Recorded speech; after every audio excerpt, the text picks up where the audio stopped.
السلام علیکم معزز ناظرین، دوستوں، بہنوں، بھائیوں اور بزرگوں۔ میں حافظ عبدالنواز ایڈوکیٹ آپ کو اپنے اسلامی چینل کے اندر خوش آمدید کہتا ہوں، اور گزشتہ کی طرح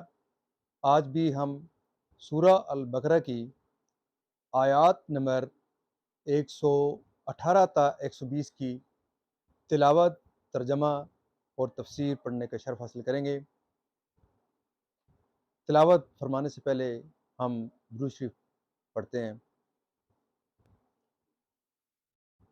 اللہم صلی علی محمد وعلی آل محمد کما صلیت علی ابراہیم وعلی آل ابراہیم انک حمید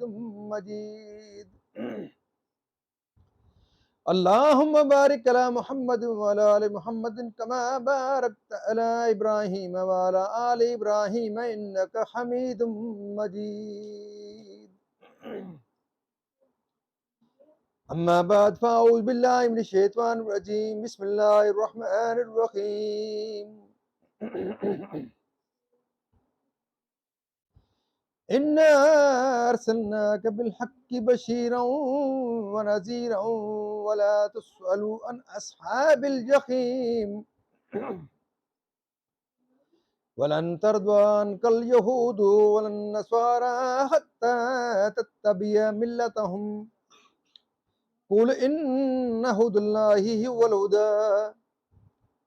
ولئن اتبعت أهواءهم بعد الذي جاءك من العلم ما لك من الله من ولي ولا نصير والذين آتيناهم الكتاب يتلونه حق تلاوته أولئك يؤمنون به ومن يكفر به فأولئك هم الخاسرون۔ صدق اللہ العظیم۔ ترجمہ: بے شک ہم نے تمہیں حق کے ساتھ بھیجا، خوشخبری دیتا اور ڈر سناتا، اور تم سے دوزخ والوں کا سوال نہ ہوگا، اور ہرگز تم سے یہود اور نصارہ راضی نہ ہوں گے۔ بے شک تم ان کے دین کی پیروی نہ کرو، تم فرما دو اللہ ہی کی ہدایت ہے، اور اے سننے والے کے باشد، اگر تو ان کی خواہشوں کا پیرو ہوا بعد اس کے کہ تجھے علم آ چکا، تو اللہ سے تیرا کوئی بچانے والا نہ ہوگا اور نہ مددگار۔ جنہیں ہم نے کتاب دی وہ جیسی چاہے اس کی تلاوت کرتے ہیں، وہی اس پر ایمان رکھتے ہیں، اور جو اس کے منکر ہوں تو وہی زیاں کار ہیں۔ اب اس کی تفسیر، یعنی آیات قرآن و معجزات باہرات انصاف والے کو سید عالم محمد مصطفیٰ صلی اللہ علیہ وسلم کی نبوت کا یقین دلانے کے لیے کافی ہیں، مگر جو طالب یقین نہ ہو وہ دلائل سے فائدہ نہیں اٹھا سکتا کہ وہ کیوں ایمان نہ لائے، اس لیے کہ آپ نے اپنا فرض تبلیغ پوری طور پر ادا فرما دیا، اور یہ ناممکن کیونکہ وہ باطل پر ہیں، وہی قابل اتباع ہے، اور اس کے سوا ہر ایک راہ باطل و ضلالت۔ یہ خطاب امت محمدیہ کو ہے کہ جب تم نے جان لیا کہ سید انبیاء صلی اللہ علیہ وسلم تمہارے پاس حق و ہدایت لائے، تو ہرگز کفار کی خواہشوں کا اتباع نہ کرنا، اگر ایسا کیا تو تمہیں کوئی عذاب الہی سے بچانے والا نہیں۔ شان نزول: حضرت ابن عباس رضی اللہ تعالیٰ عنہما نے فرمایا، یہ آیت اہل سفینہ کے باب میں نازل ہوئی، جو جعفر بن ابی طالب کے ساتھ بارگاہ حاضر جو جعفر بن ابی طالب کے ساتھ حاضر بارگاہ رسالت ہوئے تھے۔ ان کی تعداد 40 تھی، 32 اہل حبشہ اور 8 شامی راہب، ان میں بخیرہ راہب بھی تھے۔ معنی یہ ہے کہ در حقیقت توریت شریف پر ایمان لانے والے وہی ہیں جو اس کی تلاوت کا حق ادا کرتے ہیں اور بغیر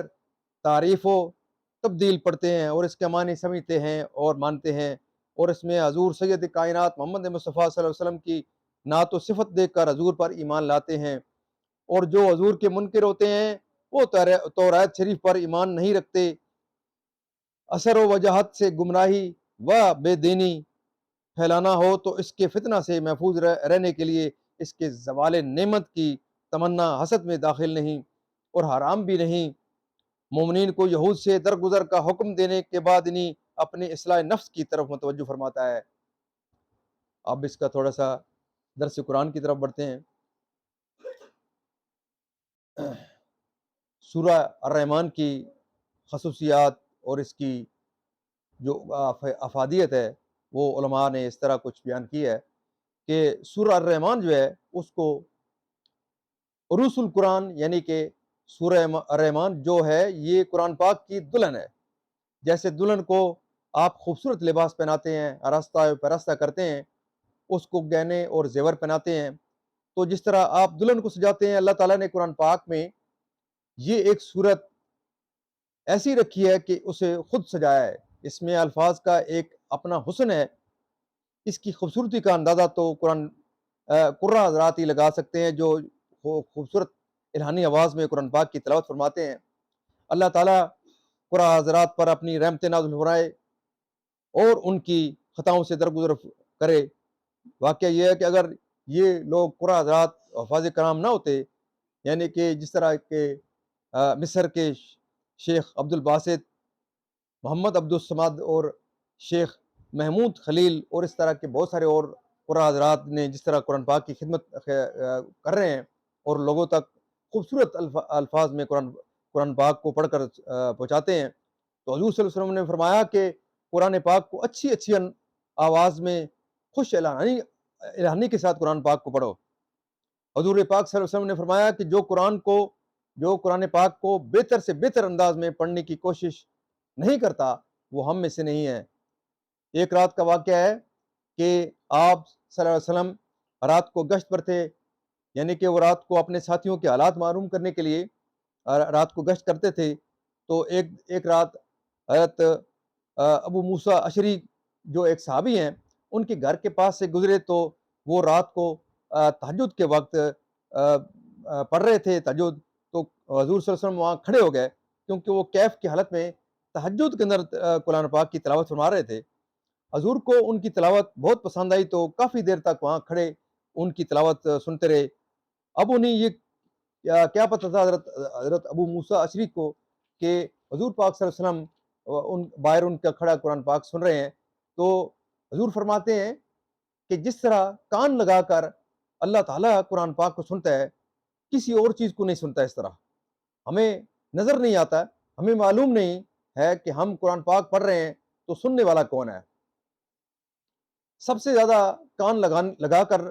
خود اللہ تعالیٰ قرآن پاک کو سنتا ہے۔ یہاں پر ایک بات یاد آئی ہے کہ حضرت موسیٰ اشعری کو کیا پتا تھا کہ وہ ان کی تلاوت کو کون سن رہا ہے، کیونکہ ان کے مکان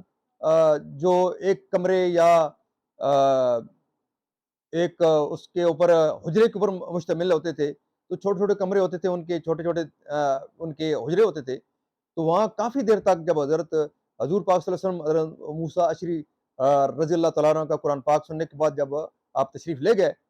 تو اس کے بعد جب صبح فجر کی نماز میں جب حضرت ابو موسیٰ اشعری رضی اللہ تعالیٰ عنہ کے ساتھ آپ کی ملاقات ہوئی، تو حضور نے بطور تحسین کے انداز میں فرمایا کہ اے ابو موسیٰ اشعری، آپ کو تو اللہ تعالیٰ نے آل داؤد کے سازوں میں سے ایک ساز آپ کو عطا فرمائی ہے۔ جس طرح حضرت داؤد کے بارے میں مشہور ہے کہ وہ پچھلے پیر رات کو اللہ تعالیٰ کی حمد کے ترانے علامتیں تھے، تو قرآن میں یہ آیا ہے کہ پرندے ان کے ساتھ شامل ہو جاتے تھے اور پہاڑ بھی وجد میں آ جاتے تھے، پہاڑ بھی ان کے ساتھ اس وجد کے اندر شریک ہوتے تھے۔ تو اسی طرح حضور صلی اللہ علیہ وسلم نے حضرت موسیٰ اشعری کو کہا کہ اللہ تعالیٰ نے تمہیں آل داؤد کے سازوں میں سے ایک ساز عطا فرمائی ہے۔ تو یہاں تک ہمارا درس قرآن کمپلیٹ ہوتا ہے،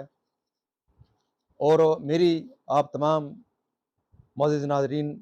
کے لیے اللہ تعالیٰ کے دربار کے اندر قرآن پاک کے صدقے یہ دعا ہے کہ اللہ تعالیٰ آپ کو قرآن پاک کو سننے کی، سن کر اور سمجھ کر قرآن پاک پر عمل کرنے کی توفیق عطا فرمائے۔ اللہ تعالیٰ جو لوگ سنتے ہیں، اللہ تعالیٰ ان کے قرآن پاک کے صدقے ان کی ہر قسم کی پریشانی دور کرے، اللہ تعالیٰ ان کے رزق میں اضافہ کرے، اور جو رزق کی وجہ سے پریشان ہے، اللہ تعالیٰ ان کے غیب کے خزانوں سے اللہ تعالیٰ ان کے رزق کے ان کی رزق کا بندوبست کرے، اور جو کوئی پریشان ہے اللہ تعالیٰ ان کی پریشانیاں اللہ تعالیٰ اپنے دربار سے ان کی پریشانیاں دور کرے۔ اللہ تعالیٰ تمام مرحومین کو جنت الفردوس میں جگہ عطا فرمائے۔ میں آپ تمام لوگوں کا بہت شکریہ ادا کرتا ہوں، اور اس کے ساتھ ساتھ میں آپ لوگوں کو یہ ضرور استدعا کرتا ہوں کہ استدعا یہ ہوتی ہے کہ آپ میرے اس چینل کو ضرور لائک اور شیئر کیا کریں، کیونکہ اگر آپ لائک اور شیئر کریں گے تو یہ زیادہ سے زیادہ لوگوں تک یہ پیغام پہنچے گا۔ تو اگر میرا اور آپ کی وجہ سے یہ پیغام کسی ایسے کان تک، کسی ایسے گھر تک پہنچ گیا کہ اور اس سے وہ کسی نے اگر ہدایت پکڑ لی، تو میں یہ سمجھوں گا کہ میرا اور آپ دونوں کا مقصد جو ہے وہ حل ہو جائے گا، اور ہمارا مقصد یہ ہے کہ یہ قرآن پاک کی جو پیغام ہے یہ ہر گھر تک کیونکہ اصل میں بات یہ ہے کہ قرآن پاک کو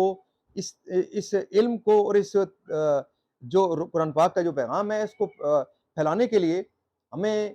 ہر گھر تک، ہر فرد تک پہنچنا چاہیے، لیکن چونکہ اب نفسا نفسی کا دور ہے تو ہم ہر گھر تک اور ہر فرد تک نہیں پہنچ سکتے۔ تو یہ جو فورم ہے اس کو میں نے چوز کیا ہے، تو آپ لوگوں سے یہ میری بھی استدعا ہے کہ آپ میرے لیے بھی دعا کیا کریں کہ اللہ تعالیٰ مجھے استقامت نصیب عطا فرمائے، تاکہ میں اس سلسلے کو جاری رکھ سکوں۔ اللہ تعالیٰ آپ تمام لوگوں کا حامی و ناصر، بہت بہت مہربانی، تھینک یو۔ اللہ تعالیٰ آپ کو جزائے خیر عطا فرمائے، آمین ثم آمین۔